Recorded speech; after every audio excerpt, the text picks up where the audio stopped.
우리 하나님 말씀 같이 합독하겠습니다. 사무엘하 17장 14절 말씀 같이 읽겠습니다. 압살롬과 온 이스라엘 사람들이 이르되 아렉 사람 후세의 계략은 아히도벨의 계략보다 낫다 하니 이는 여호와께서 압살롬에게 화를 내리라 하사 아히도벨의 좋은 계략을 물리치라고 명령하셨음이더라. 아멘. 오늘 우리가 사무엘하 17장 14절 말씀을 통해서 우리가 하나님 오늘 말씀을 좀 나누겠습니다. 같이 한번 기도하겠습니다. 하나님 아버지, 오늘도 주의 말씀 앞에 우리가 섭니다. 하나님, 이사야가 고백하는 것처럼 주님 말씀하십시오. 그리하면 제가 행하리라 하시는 것처럼 하나님, 오늘도 우리가 말씀을 들을 때 순종하고자 하는 결단과 순종하고자 하는 마음을 갖고 하나님 말씀 앞에 서게 하여 주시옵소서. 말씀을 듣고 말씀을 배우는 목적은 지식을 올리는 게 아니라 순종을 위해서 말씀은 기록되어져 있고 말씀은 오늘도 들으라고 하시고 그 말씀을 또 습득하고 또 암송하고 또 공부하라고 하시는 줄 믿습니다. 하나님, 우리가 말씀을 들을 때 순종하고자 하는 마음을 먼저 우리에게 부어주셔서 하나님의 말씀을 올바로 깨닫게 하시고 하나님을 올바로 알아가는 우리가 되게 하여 주시옵소서. 올바른 신앙은 하나님으로부터 오신 은혜고 복입니다. 올바른 신앙은 우리를 바꿀 수밖에 없습니다. 하나님, 오늘도 우리 예배를 통해서 하나님께서 우리에게 준비된 마음, 순종하는 마음을 부어주시고 하나님을 올바르게 알아갈 수 있는 은혜를 이 시간에 부어 주시옵소서. 그날의 말씀을 올바르게 말씀대로 깨닫고 믿어서 그 인생이 성경이 약속하신 은혜와 복을 누려가는 삶이 될 수 있도록 은혜 베풀어 주시옵소서. 예수님의 이름으로 기도드렸습니다. 아멘. 오늘 우리가 압살롬 그 14절에 보면 유쾌한 주제는 아니죠. 압살롬 하나님의 화를 입다. 압살롬이 결국은 멸망하는데 그게 하나님의 화를 입었다 이렇게 얘기합니다. 우리가 먼저 그 전에 이 압살롬에 대해서 얘기하기 전에 다니엘을 좀 살펴보면 다니엘이 어린 나이에 바벨론으로 그 포로로 끌려가지 않습니까? 바벨론으로 끌려가가지고 제일 먼저 다니엘이 한 건 뭐냐면 뜻을 정하는 것이에요. 뜻을 정한다는 말은 뭐냐면 결정을 한다 이런 뜻입니다. 뭘 결정을 했냐면 다니엘서 1장 8절에 보면은 바벨론 왕이 주는 음식과 그가 주는 포도주를 먹지 않겠다 이렇게 합니다. 그 음식을 안 먹는 이유는 뭐냐? 그 음식을 먹으면 자기를 defiled, 더럽게 만든다 이렇게 얘기하는 거예요. 아니, 음식을 먹는데 그게 뭐 그렇게 대단한 건가?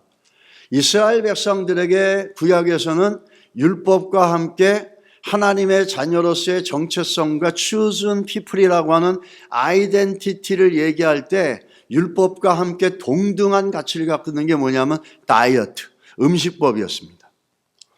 그래서 코셔라는 게 나오고 모슬렘은 그걸 따라서 할라가 나오지 않았습니까? 자기들이 정해놓은 방법으로 도축을 한 그 소들만 먹게 돼 있고 고기만 먹게 돼 있고 자기들이 성경을 통해서 정해놓은 것들만 그것들만 음식만 먹게 되어진 게 이스라엘의 그 음식법이에요. 유대인들에게 음식법은 굉장히 중요한 것입니다. 그리고 또 당시에는 다니엘이 그런 산의 진미를 맛볼 수 있는 기회가 없어요. 오늘날도 아프리카나 이런 데 가면 정말 하루 세 끼를 그 옥수수 가루로 먹는 것조차도 없어서 고생하는 분들이 있죠.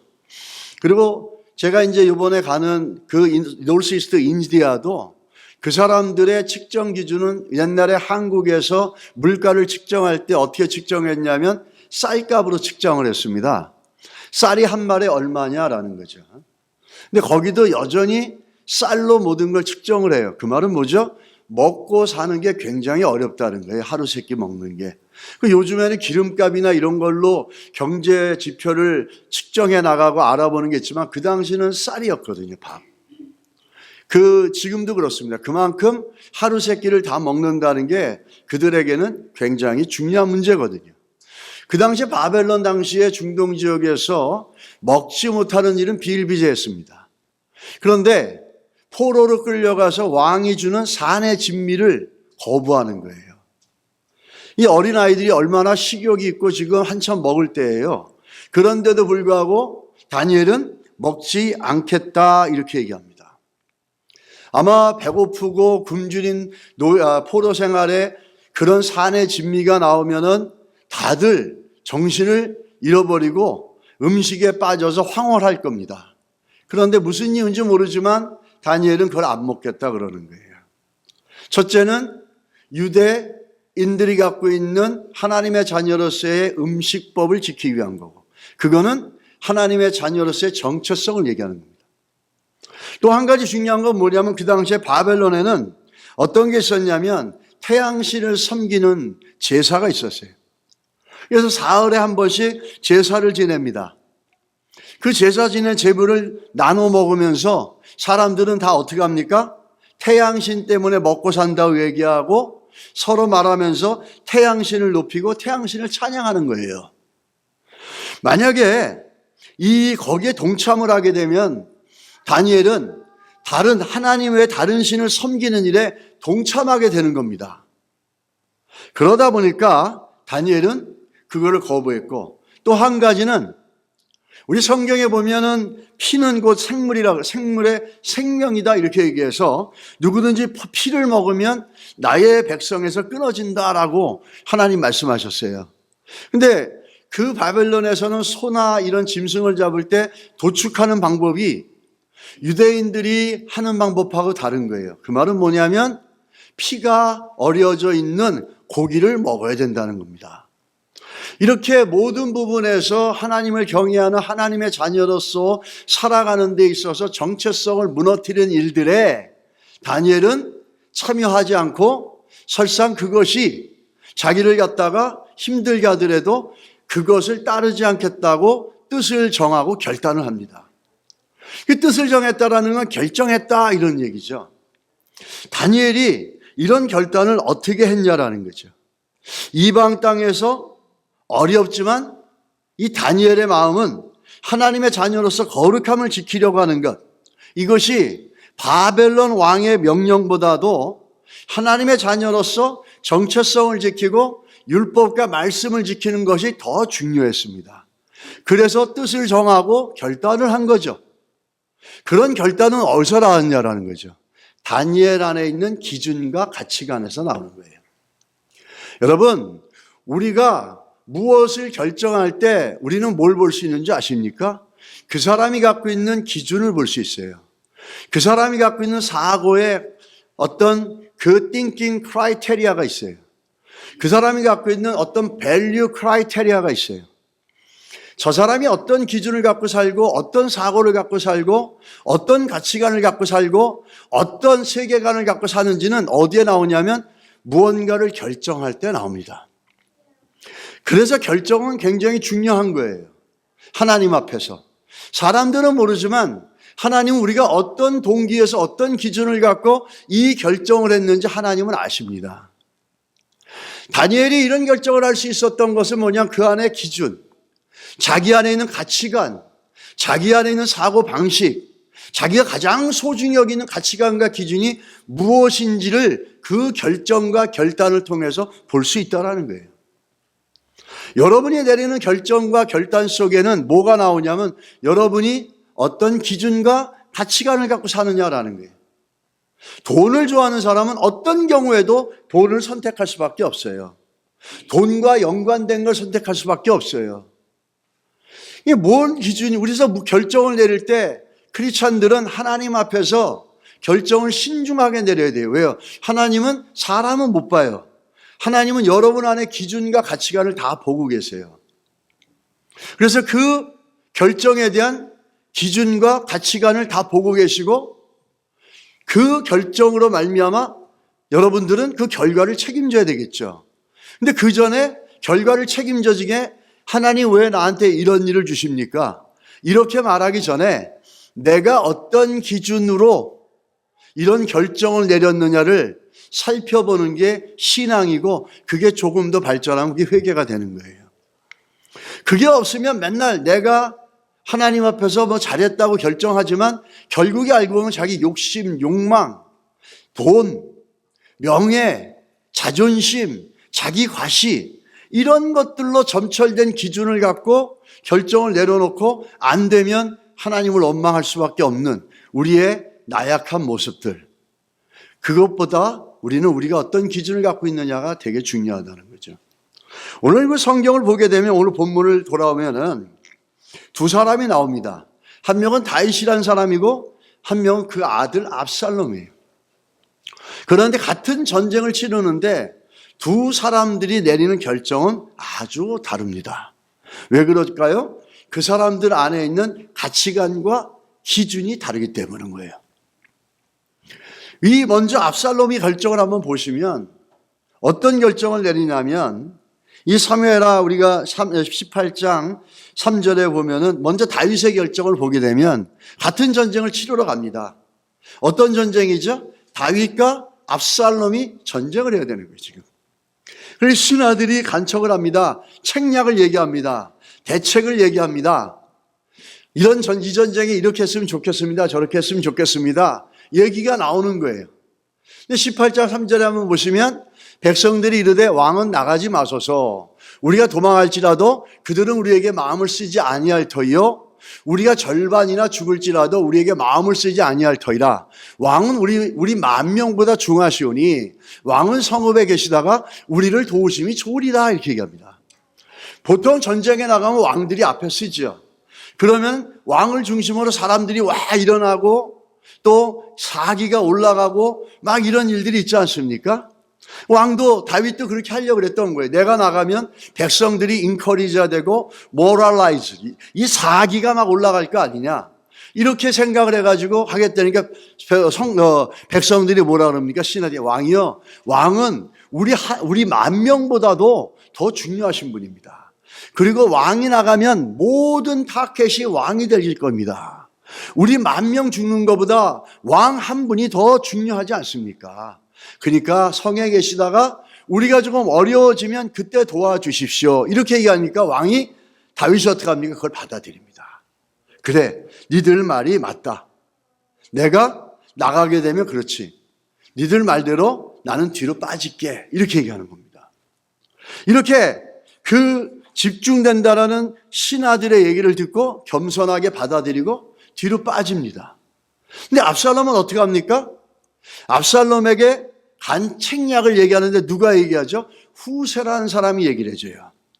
후세는 압살롬의 성질, 성격, 기질, 그 사람이 중요시 여기는 게 뭔지를 너무 잘 간파하고 있는 거예요. 그래서 뭐라 그럽니까? 나는 이렇게 계략을 세웠나이다. 온 이스라엘을 단부터 브엘세바까지 바닷가의 많은 모래같이 당신께로, 누구죠? 압살롬 왕이에요. 모으고 친히 전쟁에 나가시고 우리가 그나 만날 만한 곳에서 그를 기습하기를 이슬이 땅에 내린과 같이 우리가 그의 위에 덮여 그와 그 함께 있는 모든 사람을 하나도 남겨두지 아니할 것이요. 무슨 얘기죠? 완전 다르지 않습니까? 다윗 왕에게는 신하들이 뭐라 그럽니까? 왕이여, 나가시면 모든 타켓이 왕에게 됩니다. 왕은 우리 10,000명보다 중요하신 분입니다. 뒤로 빠지고 조용히 계십시오. 그래, 니네들 맞다.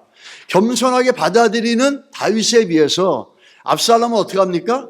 아비두엘이 기가 막힌 책략을 놨는데 그 책략을 못 들어요. 받아들이지 않고 후세가 내놓은 책략을 받아들입니다. 왜 그러죠? 후세의 책략 속에는 자기가 정말 좋아하는 게 있었거든요. 그게 뭐냐면 자기 과시예요. 이 자기를 중심으로 해서, 왕으로 중심으로 해서 백성들이 단에서 브엘세바까지 다 모일 거 아닙니까? 왕이 나가면 다 모여가지고 기세가 등등해질 거고, 그러면 우리가 나가서 다 전멸시킬 수 있을 겁니다. 후세가 압살롬이 뭘 좋아하는지 알았어요. 압살롬 뭘 좋아합니까? 자기 과시. 이 사람은 외모부터 해가지고 남들에게 자기를 드러내고 인정받는 거, 그거 아닙니다. 전으로. 받는 거, 이런 것들에 목이 메인 사람이에요. 남들에게 인정받고, 남들에게 드러나고, 남들이 칭찬해주고, 야, 잘생겼다? 막 이런 거에 목이 메어 있는 사람이에요. 후세는 그걸 정확하게 아는 거죠. 그래서 그런 책략을 쓰니까 아히도벨이 아무리 기가 막힌 책략을 놔도 자기 중심, 자기 과시, 자기가 높아져야 된다는 그 교만함 갖고 있는 사람들은 절대로 다른 얘기를 들을 수가 없어요. 눈이 가려진 거죠. 정말 자기에게 중요하고 정말 자기에게 좋은 게 어떤 건지를 몰라요. 뭐 때문에? 자기 과시, 자기 자랑, 자기 중심, 교만 때문에. 그래가지고 후세는 그걸 너무 잘 알아가지고 왕에게 책략을 내는 거죠. 왕이 중심이 돼서 사람을 많이 모으십시오. 왕이 중심이 되면 사람이 많이 모이고 그 왕의 위엄을 그냥 온 사람들에게 날려서 왕으로서의 그 위엄과 왕의 위치와 정치적인 위상을 딱 잡고 그럼 모든 백성들이 왕 때문에 용기를 얻고 나가 싸우지 않겠습니까? 왕이 중심이 되십시오. 그러니 얼마나 좋아하겠어요. 가만히 있어도 내가 나를 자랑해야 되고 가만히 있어도 내가 중심이 돼야 되고 가만히 있어도 내가 과시를 해야 되는 이런 욕망과 욕구 속에 살아가는 압살롬에게 후세의 책략은 기가 막힌 거죠. 근데 뭐죠? 그게 죽음의 지름길이잖아요. 교만은 그런 거죠. 자기 중심, 자기 과시는 그런 거예요. 예수를 믿는다는 거는 내 중심, 내 과시가 아니라 뭡니까? 하나님 중심, 하나님이 주인 되셔야 돼요. 할렐루야. 믿으십니까? 내 중심, 내 과시, 내가 주인 되면 압살롬처럼 이런 계략에 말려서 죽는지도 모르고 따라가고 끌려가고 그 죽는지도 모르면서 행복에 빠져가지고 자기만족에 빠져서 허탄하고 잘못된 결정을 내릴 수 있다는 거예요. 먼저 우리 교만이라는 거, 자기 중심, 자기 과시, 자기 드러남, 교만은 하나님과 맞먹으려는 태도거든요. 그래서 쫓겨난 거잖아요. 이 교만은 사단이 갖다 주는 최악의 지름길이에요. 교만은 아무것도 안 보여요. 자기 외에는. 진리 안 보입니다. 교만은 아무것도 볼 수 없어요. 교만에 붙잡혀 있으면. 교만한 사람이 회개하는 거 봤습니까? 자기가 보일 때 회개가 나오는 거예요. 교만은 절대로 회개가 안 나고 양심의 가책도 없어요. 그래서 성경은 뭐죠? 교만은 패망의 선봉이요 거만한 마음은 넘어짐의 앞잡이라. 누굴 얘기해 주고 있습니까? 오늘 우리 본문에서 다루는 압살롬이라는 사람을 얘기해 주는. 또 어떻게 합니까? 사람의 마음의 교만은 멸망의 선봉이요 겸손은 존귀의 길잡이니라. 뭐가 멸망의 선봉이라고요? 교만이요. 압살롬은 철저하게 패망의 길을 선택하는 기준을 가진 거예요. 압살롬의 기준은 뭐죠? 쉽게 말하면 교만인 거예요. 자기 과시, 자기 과랑, 자기 드러냄, 자기가 아니면 안 되는 것처럼 생각하고 자기가 나가야 되고 자기의 교만과 과시가 너무 과해가지고 그 아버지의 왕권도 찬탈하려고 그러고 아버지도 죽이고 아버지의 후첩들을 대낮에 욕을 보이는 아주 파렴치하고 아주 정말 인간으로 할 수 없는 짓거리를 하지 않습니까? 이 압살롬의 가치관과 기준이 뭘 만들어냅니까? 결과를 만들어내요. 여러분 어떤 기준을 갖고 사십니까? 인생에 어떤 가치관을 갖고 사세요? 어떤 스탠다드를 갖고 사십니까? 어떤 크라이테리아를 갖고 사십니까? 바라기는 예수 그리스도가 중심이 되시길 바랍니다. 예수 그리스도가 기준이 되시기 바랍니다. 예수 그리스도가 기준이 되는 인생은 복된 결과를 만들어냅니다. 그러나 압살롬처럼 자기 과시, 자기가 중심이 되어지는 교만의 기준은 어떤 결과를 만들어냅니까? 그것 때문에 결국은 비참하게 결과를 끝내잖아요. 우리가 어떤 기준을 갖고 사는지를 살펴봐야 된다는 거예요. 예수를 믿으면서 기준이 바뀌지 않은 거는 그건 예수 믿는 거 아니에요, 정확히 말하면. 예수를 믿으면서도 자기 과시, 자기 중심, 자기 자랑, 자기 이렇게 붙잡혀 있는 사람은 기준이 안 바뀐 거예요. 그 예수 믿는 게 아니에요, 정확히 말하면. 구원이 있냐 없냐? 그건 모르겠어요. 여러분이 판단하세요. 그 기준이 안 바뀐 거죠. 여러분, 이 압살롬의 기준은 어떤 결과를 만들어내니까 한번 보시기 바랍니다. 자, 압살롬의 기준이에요. 사무엘하 14장 25절에서 26절에 보면 뭐가 나옵니까?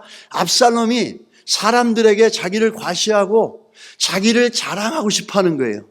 그 외모, 풍채, 이런 것들이죠.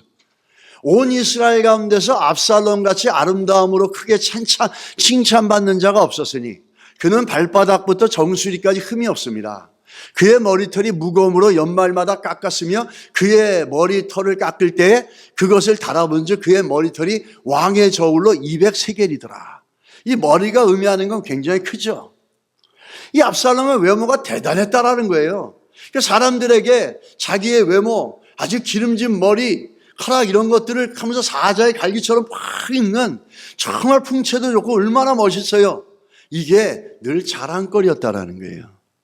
이것 때문에 사람들에게 칭찬받는 게 아주 몸에 익숙해 있는 거예요. 어딜 가서 누군가가 나를 칭찬해주면 나쁜 놈이야, 그거는. 맨날 칭찬받던 사람들은요, 누가 칭찬 안 해주면 그냥 이유 없이 그 사람은 나쁜 사람이 되는 거야. 근데 늘 비난받고 비판받던 사람들은 또 어떤지 아세요? 누가 칭찬해주면 못 믿어, 그걸. 아유, 난 그렇지 않은데. 이게 참 적당해야 되기에. 그렇게 되니까 늘 칭찬만 받던 사람이니까 온 이스라엘이 칭찬해 주니까 그 교만함과 자기 잘남이 하늘 높은지 모르는 거예요. 그런데 여기에 불행이 있다는 거예요, 여러분. 이게 좋은 거라면 성경은 왜 대조해서 얘기했습니까? 성경은 컴페어하고 컨트라스트, 비교하고 대조해가지고 하나님이 말하시고자 하는 메시지를 아주 클리어하게 전달해줘요. 압살롬을 보면 명확하게 볼 수 있어요. 그 잘난 머리가 결국 어떻게 됩니까? 사무엘하 18장 9절에 같이 읽겠습니다. 압살롬이 다윗의 부하들과 마주치니라. 압살롬이 노새를 탔는데 그 노새가 큰 상수리나무 번성한 가지 아래로 지날 때에 압살롬의 머리가 그 상수리나무에 걸림에 그가 공중과 그 땅 사이에 달리고 그가 탔던 노새는 그 아래로 빠져나간지라. 무슨 얘기입니까? 낙이 타고 가는데 나무 가지에 걸려가지고 대롱대롱 매달려 있다는 거예요. 뭐 때문에? 이 머리가 커가지고. 머리카락이 기가 막힌 머리. 얼마나 재밌어요. 얼마나 아이러니해요. 그 잘난 머리 때문에 그 잘난 머리에 걸려서 죽어요. 그래서 대롱대롱 매달려 있는 거예요. 얼마나 비참합니까? 그러니까 와가지고 때리고 칼 찌르고 해서 아주 비참하게 패 죽이잖아요. 요압이. 그렇게 자랑거리였던 그 머리가 자기가 넘어짐에 앞잡이가 되어졌다는 거예요. 패망의 선봉이 됐다는 거예요. 무슨 얘기입니까? 자기 과시, 자기 자랑, 자기 잘남, 자기 높임, 교만이 결국은 패망의 선봉이 됐다는 거예요. 그 잘났다고 인정받았고 사람들이 막 인정해주면 뻣뻣했던 그 머리 때문에 나무가지에 걸려서 대롱대롱 많이 매달려서 삼척동자가 와서 때려도 방어도 못할 정도로 비참한 처지에 놓이게 됐다라는 거예요. 이게 압살롬이 그러면서 이걸 두 가지를 성경은 비교해서 보여주고 있다라는 거예요. 결국은 뭔 얘기하는 거죠? 교만하고 자기 과시하고 자기 자랑하면서 이 중심이 바뀌어 그렇게 사는 자들의 결국이 네가 교만하고 자랑하고 사람들에게 칭찬받는 그것이 우리들을 넘어뜨릴 수 있고 압살롬과 같은 결과를 가지고 올 수 있는 거라고 경고하시는 거예요. 또 한번 보십시오. 이 자신의 외모와 사람들에게 그걸 자랑하고 모든 사람들이 자기를 기억해 주길 바랬어요. 모든 사람이 자기를 기억해 주길 바랬는데 사무엘하 18장 16절 18절에 보면 성경은 이걸 기가 막히게 대조해서 얘기합니다. 요압이 나팔을 불어 백성들에게 그치게 하니 그들이 이스라엘을 추격하지 아니하고 돌아오니라. 그들이 압살롬을 옮겨다가 숲을 가운데 큰 구덩이에 그를 던지고 그 위에 매우 큰 돌무리를 쌓으니라 이렇게 얘기합니다. 자, 그러고 그 다음에 보십시오. 온 이스라엘 무리가 각기 장막으로 도망하니라. 압살롬이 살아났을 때에 자기를 위하여 한 비석을 마련하고 세웠으니 이는 그가 자기 이름을 전할 아들이 내게 없다 말하였음이더라. 그러므로 자기 이름을 기념하여 그 비석에 이름을 붙였으며 그 비석이 왕의 골짜기에 있고 이제까지 그것을 압살롬의 기념비라 일컫더라. 이 압살롬은 사람들에게 자기가 잊혀지는 게 싫어서 어떻게 합니까? 그 기념비를 비석을 쫙 세워서 자기 이름을 대문짝맞게 박아놓은 거예요. 그래가지고 영원히 나를 잊지 말아라. 나라는 존재가 얼마나 대단한 존재인지 알지 않냐? 내 외모를 봐라. 이스라엘에 이만한 외모가 있었냐? 전무후무한 존재다. 나는 이런 존재니까 나를 기억해라. 그러고서 내 자식도 없는데 내가 기념비 세워서 너희들 이스라엘 백성들이 영원히 나를 기억해라. 이렇게 했는데 어떻게 합니까? 바로 그 문장이 나오기 전에 어떻게 합니까? 숲풀 가운데 큰 구멍에 그를 던지고 짐승처럼 던져버리잖아요. 짐승을 잡아서 던져버리듯이 짐승처럼 죽어가지고 비석을 세워가지고 영원히 알리겠다라는 자기 영광과 자기 칭찬과 자기 존귀함에 붙잡혀 있었던 이 압살롬은 어떻게 됩니까? 그 교만한 땀에 짐승이 죽어서 저 숲풀에 던져지는 것처럼 웅덩이에 던져서 비참하게 죽어버렸어요. 그러고 거기에는 뭡니까? 기념비, 모니럼이라고 하는 그 놀라운 비석이 새는 게 아니라 뭐가 생깁니까? 돌무덤이 쌓여버려요. Nobody knows. 누가 거기에 베리되어 있는지. 여러분은 성경을 보면서 이런 것들을 놓치고 보면은 우리는 신앙생활을 성경하고 상관없는 삶을 살 때가 많아요. 성경을 보면서 항상 보면은 영어에도 그러죠. 내 신발을 신은 것처럼 생각해봐라. 네가 if you are, put on my shoes. 내 입장을 바꿔봐라. 마찬가지예요. 성경을 읽을 때 내가 이 사람인 것처럼, 내가 압살롬인 것처럼, 내가 다윗인 것처럼 이렇게 성경을 읽어나가면 성경의 사건과 내용들은 우리 인생에 굉장한 주의 음성으로 다가올 겁니다. 이렇게 해서 그렇게 자랑하려고 했는데 오히려 돌무덤이 쌓이고 짐승처럼 비참하게 죽어서 지나가는 사람이 여기에 누가 묻었는지도 모르게 돼버렸어요. 그렇게 자랑하고 잘난 줄 알았는데 그 기준이, 그가 가지고 있는 그 기준은 결과를 뭘 불렀습니까? 비참한 죽음을 만들어내죠. 자기가 자랑했던 그 머리는 자기가 넘어지고 자기가 죽는 것에 선봉에 섰고 지름길이 돼버렸어요. 많은 사람이 알리려고 했던 자기의 과시와 교만은 돌무덤 위로 덮여서 짐승처럼 버려졌어요. 기념비가 세워진 게 아니에요, 여러분. 왜 그러죠? 기준을 잘 갖고 살아야 됩니다. 여러분과 제 안에 예수를 믿으면서 예수 믿는 기준이 우리에게 분명히 있어야 돼요. 이게 신앙이에요. 신앙은 다른 말로 말하면 우리의 기준이에요. 나침판이에요, 나침판. 어디로 갈 거냐, 뭘 할 것이냐에 대한 그 방향을 제시해주는 나침판이에요. 신앙은 시간이 아니에요. 50년, 60년, 5대째, 6대째 예수 믿었다고? So what? 그게 뭐가 중요해요? 우리 집안은 5대 때 목사? 그래서 너는 뭔데? 중요한 건 뭔지 아세요? 몇 시간을, 몇백 년을 예수 믿는 게 중요한 게 아니에요. 지금 내가 올바른 기준을 갖고 올바른 방향을 갖고 신앙의 나침판을 갖고 올바른 방향을 향해서 나가고 있느냐라는 거예요. 그게 중요한 거예요. 교회도 마찬가지예요. 100명, 수천 명이 모이는 게 중요한 게 아니라 똑바른 성도들이 모여서 나침판과 같은 신앙생활을 기준을 똑바로 잡고 방향을 잡고 나가야 되는 거예요. 그게 교회 성도들의 모습이에요. 그냥 많이 모여가지고 그냥 교회가 교회인지 한인인지 모르게 살아가는 거, 여러분 절대로 그런 교회 다니는 여러분들은 여러분 절대 복 못 받아요. 기준이 바뀌지 않았는데 어떻게 그게 신앙생활을 할 수 있겠어요? 잘 보세요. 기준이 얼마나 중요한지. 압살롬 우리에게 잘 보여주잖아요. 그 잘못된 기준이 결국은 비참한 말로를 만들어내지 않습니까? 들어야 할 말은 못 듣고 자기 칭찬해주고 자기 높여주는, 자기 교만을 자극해주는 그런 책략은 들어가는 어리석음과 결국엔 그것 때문에 돌무덤에 갇히고 결국은 그것 때문에 나무가지에 대롱대롱 모여서 비참하게 끝났습니다. 여러분은 어떤 기준 갖고 삶을 삽니까? 그 기준이 화를 불렀다라는 거죠. 우리 사무엘하 17장 14절 보겠습니다.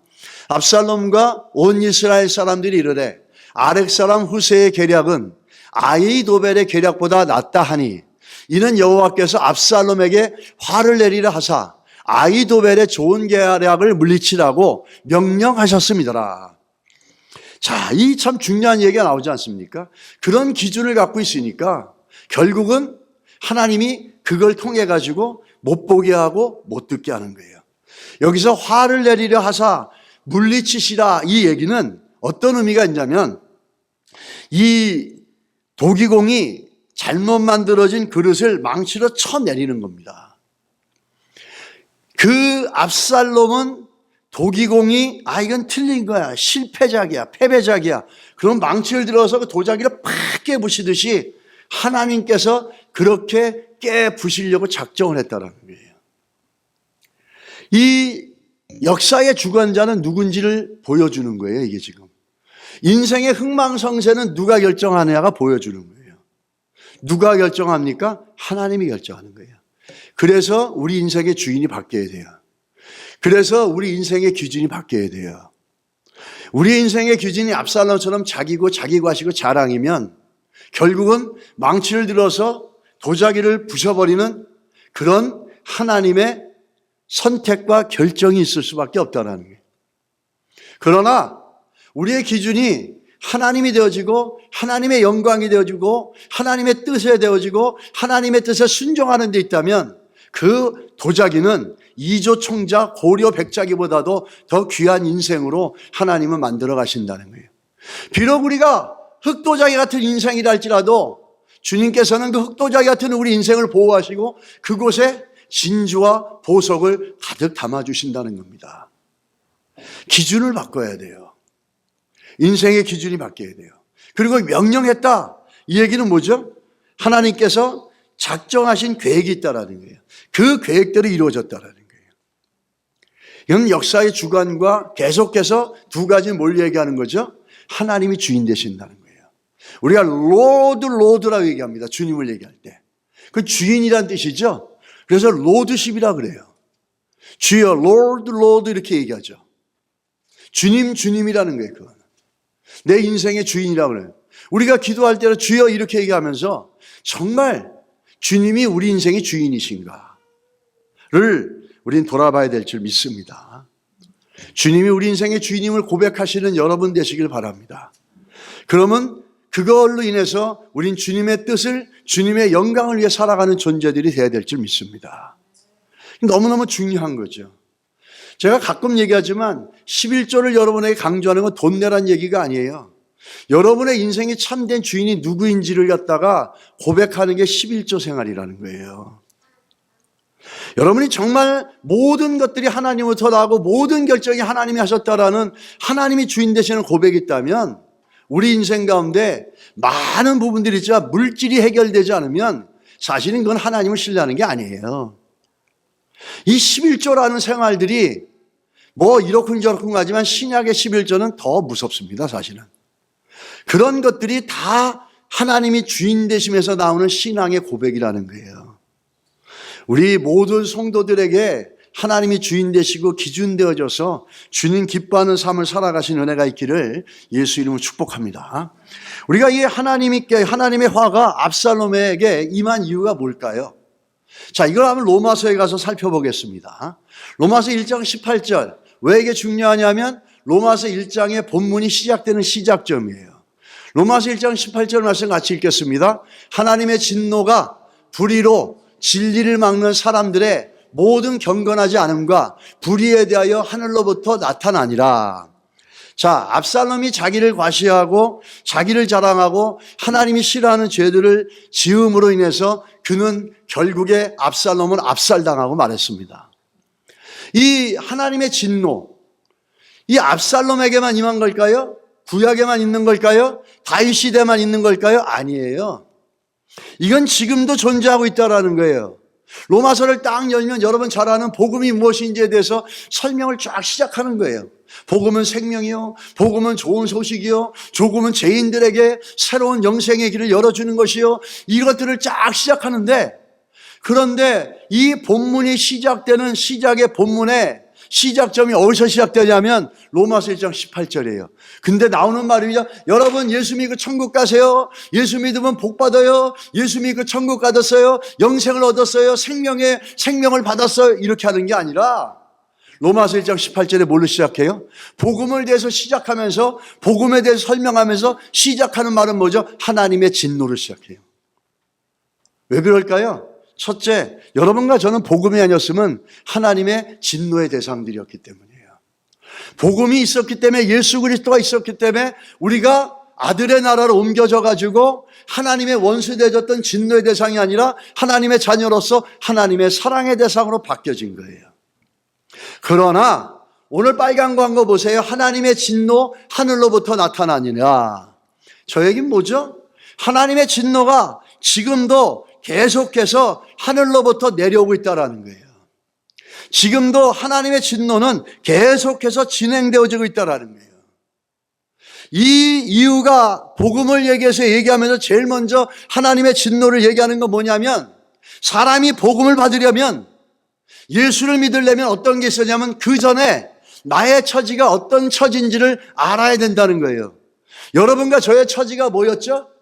예수 믿기 전에 하나님의 진노의 대상이었고 원수였어요. 그랬는데 내가 예수를 믿고 하나님의 자녀가 되고 하나님의 백성이 되고 사랑의 대상이 됐다라는 거예요.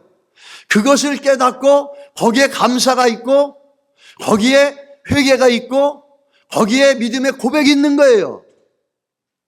그것이 예수를 믿는 것 속에서 있어야 될 일들이라는 거예요. 우리는 예수 믿습니다. 입술만 바바바 하면은 예수 믿는다라고 얘기를 하잖아요. 그러고 삶의 기준도 바뀌지 않았어요. 압살롬처럼 살아요, 여전히. 근데 나 예수 믿었어, 입술로. 예수를 믿었으면 마음에 의가, 하나님의 의가 들어왔어야 되는데 그 하나님의 의는 뭘 얘기죠? 쉽게 얘기하면 우리 인생의 기준이 바뀌어져야 된다는 거예요. 내 마음대로 내 뜻대로 내가 원하는 대로 욕구대로 욕망대로 욕심대로 살다가 이제는 하나님의 의가 주어져서 그 의 때문에 입술로 고백하지 않았습니까? 그렇다면 어떡하죠? 여기에 하나님의 의를 내 안에 받았기 때문에 인생의 가치관과 기준이 바뀌어야 되는 거죠. 근데 그게 바뀌지 않았다는 거예요. 이 하나님의 진노가 하늘로부터 나타나니라. 이 얘기는 지금도 우리가 예수를 믿었고 하나님의 자녀가 됐지만 오늘날 우리가 가지고 있는 생각과 행동에 대해서 경각심을 가지라는 거예요. 하나님의 진노는 그걸로 끝나는 게 아니에요. 사람들은 얘기해요. 하나님은 사랑이시라. 맞습니다. 근데 여러분 사랑 똑바로 알아야 되는 거예요. 하나님은 사랑과 공의 하나님이세요. 사랑만 있는 게 아니에요. 공의 하나님이시라는 거죠. 왜 그러느냐? 우리는 구원을 주신 하나님을 생각하면 사랑만을 연상하죠. 하나님은 사랑이십니다. 맞아요. 이걸 즐겨 고백하고 좋아합니다. 그런데 자연히 우리는 진노하신 하나님, 우리를 향해서 화를 하는 하나님, 심판하는 하나님 그러면 거부감을 느끼게 되는 거죠. 현대 신학자들이나 목사들 중에서는 이렇게 얘기합니다. 하나님의 진노의 개념을 얘기하지 않거나 부정해버리는 사람들이 적잖아요. 그 사람들 얘기 들어보면 사랑의 하나님과 진노의 하나님은 서로 모순이라는 거죠. 어떻게 사랑의 하나님이 진노의 하나님 될 수 있냐라는 거예요.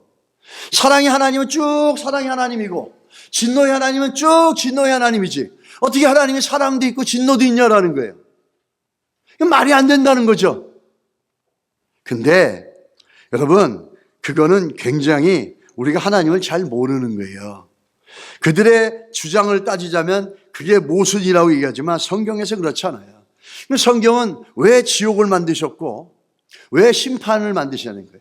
인자가 다시 올 때 그 인자를 다시 오는 인자를 성경은 뭐라고 보니까 심판하시는 자라고 합니다. 심판하는 자. 하나님 우리에게 충분히 사랑으로 베풀어 주시지만 어느 순간인가 어느 시간이 되면 하나님의 잣대와 하나님의 기준과 하나님의 공의로 말미암은 심판은 온다는 거예요. 우리가 예수를 믿었어도 우리가 하는 행동과 결정과 판단과 우리의 생각에 대해서는 하나님의 진노와 하나님의 심판을 생각하며 경각심을 갖고 주의해야 될 줄 믿습니다. 하나님의 사랑이에요. 맞아요. 하나님은 사랑이에요. 너무 좋죠. 근데 그 사랑 속에는 진노가 있다라는 거예요. 굉장히 중요하죠. 이 하나님의 성품을 대할 때 사람들이 얘기하는데 우리 먼저 한번 잠언서 3장 11절 12절이 잘 얘기해 주고 있죠. 내 아들아 이렇게 얘기합니다. 여호와의 징계를 경히 여기지 말라. 그 꾸지람을 싫어하지 말라. 대저 여호와께서 그 사랑하시는 자를 징계하시기를 마치 아비가 그 기뻐하는 아들을 징계함 같이 하시느니라. 아주 잘 나와 있죠.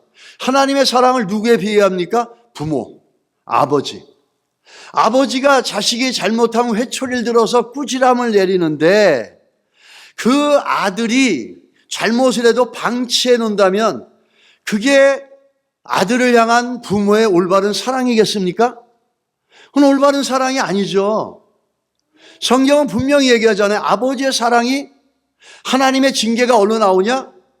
아들을 징계하고 회초리 칠 때 그 하나님의 진노 속에 하나님의 사랑이 있다라는 거예요. 하나님의 사랑 속에 하나님의 징계와 진노가 같이 있다라는 거예요. 그러니까 성경을 잘 알아야 돼요. 똑바로 알아야 돼. 하나를 알더라도. 사랑 타랑하면서 남궁옥분이 부르는 그 옛날 유행가 가사처럼 사랑 누가 말했나?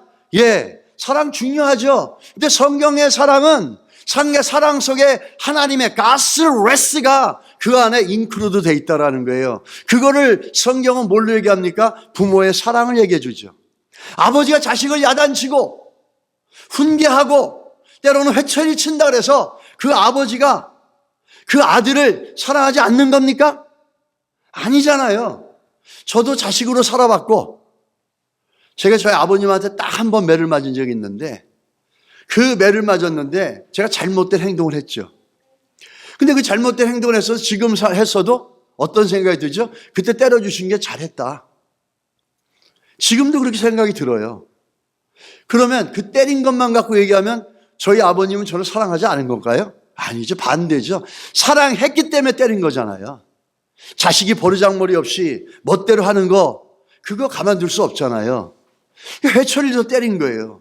그 회초리 속에 뭐가 있죠? 아비의 사랑이 있는 거죠. 성경도 마찬가지예요. 하나님의 사랑을 얘기할 때 그 사랑 속에 하나님의 진노도 있고 하나님의 채찍도 있고 하나님의 징계도 있다는 것을 여러분 기억하셔야 될 줄 믿습니다. 그렇지 않으면 맨날 내가 믿고 싶은 대로 인간적인 사랑이 뭔지 성경이 말하는 사랑이 뭔지 그냥 자기 하고 싶은 대로 사랑 얘기하죠. 우리가 이 사랑이라는 말 속에는 하나님의 진노가 있어요.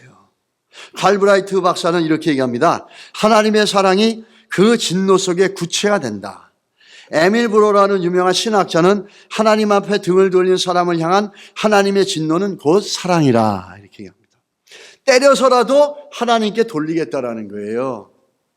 이게 어떻게 진노고 그 다음에 징계만 되고 여기에 하나님의 사랑이 없다고 얘기할 수 있습니까? 자녀를 키워본 여러분들이나 자녀를 살아본 우리들은 부모의 채찍질이나 부모의 훈계들이 결코 그것들이 정상적인 가정이고 부모라면은 결코 그런 것들이 미움과 분노에서 나오는 게 아니라 사랑으로 이 자녀를 훈육하고 고치겠다라는 거잖아요. 이게 하나님의 사랑 안에 있는 진노고 그 예를 아비의 사랑과 자녀의 관계를 통해서 잘 보여주고 있다는 겁니다. 오늘 우리는 하나님은 사랑이시면서 하나님은 공의 하나님이시라는 거예요. 또 공의가 바로 인간의 죄에 대해서 진노와 심판을 가져올 수밖에 없다라는 거예요. 균형 있게 하나님을 믿으시고 이해하시길 바랍니다. 균형 있게 하나님의 사랑을 믿으시고 이해하시기 바랍니다. 그래서 휴머니스틱하고 세큘러한 사람들이 얘기하는 사랑과 하나님의 사랑은 무엇이 다른지를 알아야 될 줄 믿습니다. 여러분에게 조금 하나님께서 힘든 시간들을 주시고 어려움을 주셨습니까? 그거는 여러분을 포기한 게 아니라 하나님께서 우리를 코렉팅, 변화시키고 훈육해 나가는 과정의 사랑의 표현이라는 거예요. 그렇게 믿으실 때 참된 믿음의 역사가 있을 줄 믿습니다. 우리가 하나님이 싫어하는 두 가지 죄가 있는데요. 로마서 1장 18절에 먼저 이 로마서 1장 18절은 뭐냐면 하나님께서 진노하실 수밖에 없는 이유를 얘기해 주는 거예요. 하나님이 분노하실 수밖에 없고 심판할 수밖에 없는 이유예요. 그게 뭐죠? 하나님의 진노가 어디에 나타납니까? 불의로 진리를 막는 사람들, 모든 경건하지 않음과 불의에 대하여 하늘로부터 나타나. 어떤 사람들입니까? 이 말씀은 하나님이 진노할 수밖에 없는, 그 진노가 지금도 계속해서 될 수밖에 없는 이유인데, 이 불의함으로 진리를 막는 거예요. 불의함으로 하나님의 뜻을 막는 거예요. 이 쉽게 말하면 죄죠. 불순종이죠. 죄와 불순종으로 하나님이 원하시는 건 못하게 하고 하나님의 뜻에 가려는 것들을 갖다가 부참히 지어버리고, 그리고 죄를 범함으로 인해서 고의적으로 진리를 말씀으로 하나님의 뜻을 거부하고 대적하고 대정하는 사람. 이게 세상에 얼마나 많습니까? 우리 작년에 갔다 온 마니풀의 메이테이라고 하는 힌두족이 그 쿠키라고 하는 기독교인들을 죽여서 이 머리를 들고 다니는 것도 있어요. 이게 21세기에 있을 수 있는 일입니까? 그런 일을 하고 있어요, 지금. 그걸 볼 때 이 진리를 대적하고 하나님 뜻 가운데 사는 거에 대해서 저항하고 반박하고 공격하고 무참하게 살해하고 덤벼드는 그 속성들과 죄성은 아직도 이 세상에 너무 편만합니다. 교회 안에도 마찬가지죠. 하나님의 뜻을 어렵게 세워가며 순종해가는 성도가 있냐면 하나님의 뜻인지 사람의 뜻인지 자기 뜻인지 분별도 못하고 자기 마음에 안 들면 이것이 대적되어지고 문제가 되어지는 거예요. 그러면서도 우리는 그것이 얼마나 한심스러운 신앙생활인지 모르는 거예요. 우리는 그런 것들을 보면서 이 하나님의 진노가 꺼지지 않는 이유를 얘기하는 거예요. 하나님이 이래라 하면은 저렇게 하고, 하나님이 저래라 하면 이렇게 해버리고, 하나님 말씀이 이렇다 그러면 무시해버리고, 하나님 말씀이 저렇다 그러면 아예 나는 그냥 내 뜻대로 살겠어. 내 원하는 대로 가겠어. 내 감정대로 가겠어. 느낌대로 가겠어. 이런 일 너무너무 많이 보지 않습니까? 이런 일 때문에, 이렇게 진리를 거부하는 속성들 때문에 하나님의 진노는 계속된다는 거예요. 우리가 한번 로마서 19절에서 25절까지 보시게 되면 이거 쭉 나와 있지만은 결국에는 뭐냐면 하나님을 거부하는 거예요. 하나님을 인정하지 않는 거예요. 하나님을 알 수 있는 게 세상 팔방에 있는데도 불구하고 자연을 보십시오. 세상을 보십시오. 이 자연이 어떻게 돌아가고 지구가 어떻게 돌아가는지 하다못해 만유의 인력 법칙을 보십시오. 뉴턴도 만유의 인력 법칙이 어떻게 만들어지는지 모른다 그랬어요. 그러고 뭐라고 하는지 알았어요? Space at distance. 이 거리에서 일어나는 거 나중에 뭐냐 그러면 하나님이 하신다 이렇게 얘기했어요. 그 원리를 모르는 거예요. 메커니즘을. 근데 그런 것들이 있는데도 불구하고 하나님을 인정하지 않고 거부하고 마음대로 살고 진리를 거부하고 하나님을 바꿔서 거짓 것들로 우상을 섬기는 이런 속성들, 이 속성들이 하나님의 진노를 불러들이는 첫 번째 이유입니다. 두 번째 보게 되면 불의한 행동들이에요. 압살롬은 여기에 걸리죠. 왜 걸립니까? 하나님이 세우신 다윗, 하나님의 뜻 가운데 기름 부어 세우신 하나님의 사람 다윗을 그 왕권을 뺏어버리고 죽이려고 덤벼들었잖아요. 그건 하나님을 인정하지 않는 거예요. 하나님의 세운 뜻과 질서를 인정하지 않는 거예요. 그게 압살롬의 첫 번째 가장 큰 문제죠. 두 번째는 뭡니까? 불의한 행위예요. 사람들과 이웃들에게 잘못된 생각과 오염된 생각으로 이웃을 해치고 악한 행위를 하는 거예요. 이걸 잘 보여주는 게 26절 32절이에요. 여기서 보게 되면은, 앞에 보게 되면은 우리가 요즘 논란이 되는 LGBTQ 문제가 나오고, 근데 그것들이 다 뭐에 원인이 두냐면은, 자, 보시기 바랍니다. 28절하고 쭉 보시게 되면은, 29절 보시게 되면, 하나님을 마음에 두기 싫어하는 거에서 오는 거예요. 그런 모든 불의, 추악, 탐욕, 악의가 가득한 자요, 시기, 살인, 분쟁, 사기, 각득이 가득한 자의 수군수군이 거린다. 이게 다 결국은 그 잘못된 것으로부터 시작돼가지고 LGBTQ 문제도 그렇고 또 어떻게 합니까? 이 문제로 인해 가지고 이웃들에게 살인, 불의 다 사람들에게 해를 끼치는 거잖아요. 이 압살롬은 어떤 문제가 있었어요? 자기 아버지의 후처들을 대낮에 욕을 보이는 참 파렴치한 짓을 하지 않습니까? 이 두 가지가 결국은 압살롬은 성경이 말하는 큰 틀 안에서 이 두 가지의 문제는, 이 두 가지의 죄는 결국은 압살롬을 나무에 대롱대롱 매달려서 마지막을 돌무리에 묻히는 비참한 끝으로 이끌어갈 수밖에 없었다는 거죠.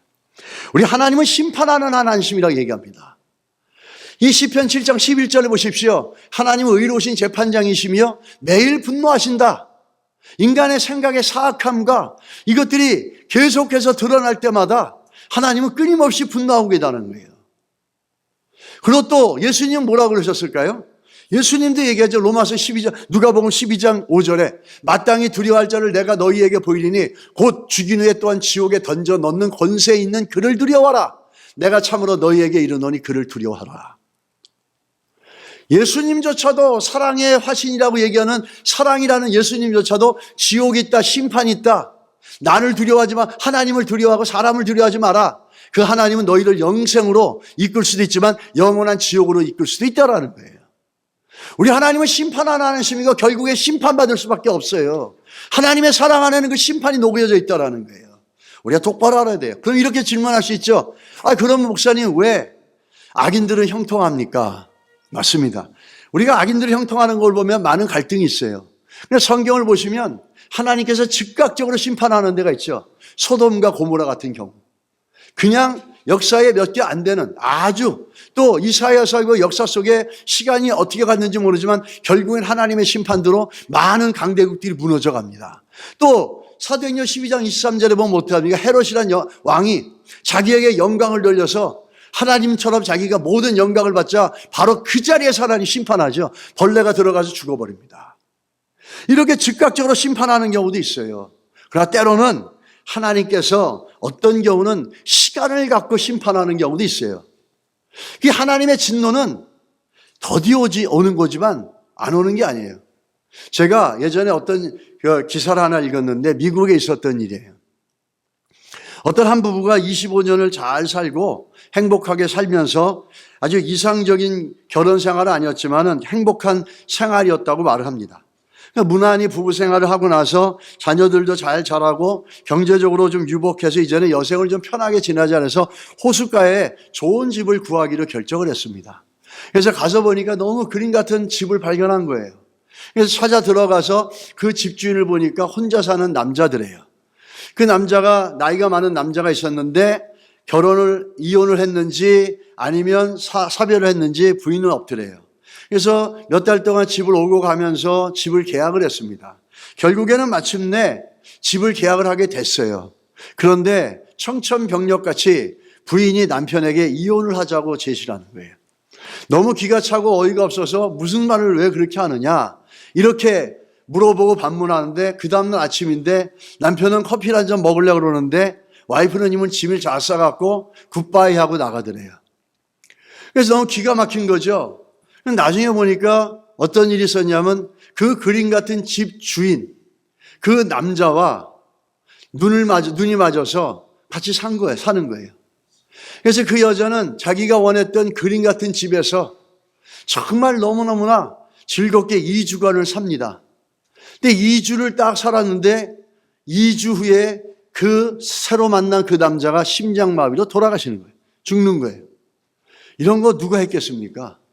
우리는 결국은 하나님의 진노라 얘기할 수밖에 없겠죠. 여러분, 하나님의 진노는 더디 오는 것 같지만 안 오는 게 아닙니다. 하나님의 진노는 반드시 오게 돼 있어요. 다만 우리들에게 시간을 주실 때도 있죠.